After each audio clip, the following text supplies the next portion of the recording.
Vos 30 propositions de loi citoyenne, c'est la dernière semaine, vous pouvez voter. On en est à près de 130 000 votes, 129 000 et quelques, 145 je crois, hein, 129 Je 000, vérifie ça, je vous 145. dis ça dans 10 secondes. Allez-y. Vos 30 propositions de loi citoyenne, vous votez jusqu'à jeudi soir et vendredi matin, émission spéciale.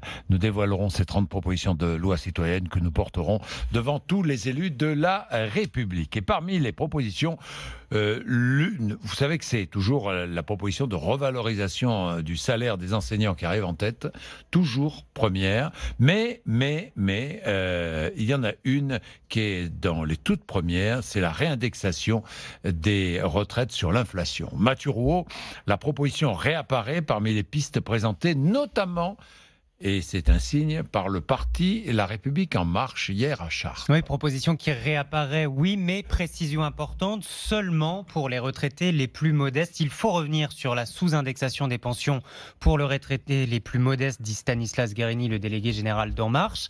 Pour cela, poursuit-il, les retraites doivent être indexées à l'inflation. Alors la France compte un peu plus de 16 millions de retraités, pension moyenne 1 389 € bruts par mois. Depuis 1987, ces pensions étaient revalorisées chaque année en fonction de l'inflation.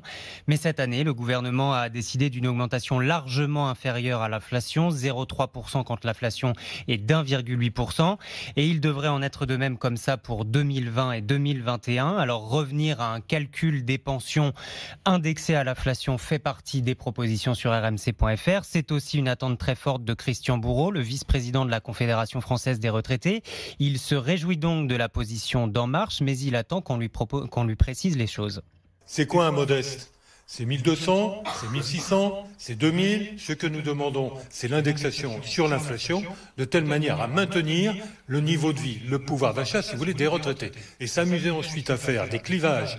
Il y a les pauvres, il y a les plus pauvres, puis il y a les un peu moins que pauvres, et puis les plus que pauvres, etc. Tout ça, c'est des plaisanteries de politiciens. La France est le seul pays d'Europe à avoir remis en cause l'indexation des retraites sur l'inflation. Elle serait donc aussi le seul à réindexer sur l'inflation, mais uniquement pour les plus modestes.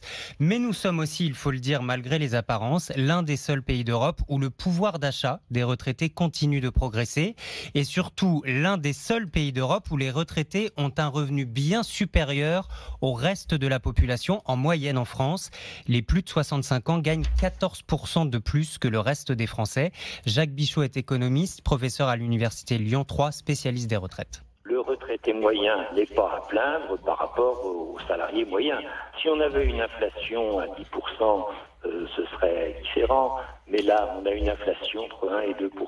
Bon, c'est bien gentil. Mais on ne peut pas consacrer aux retraites des sommes illimitées. L'État dépense chaque année 308 milliards d'euros en pensions de vieillesse et de survie. C'est le premier poste de dépenses sociales.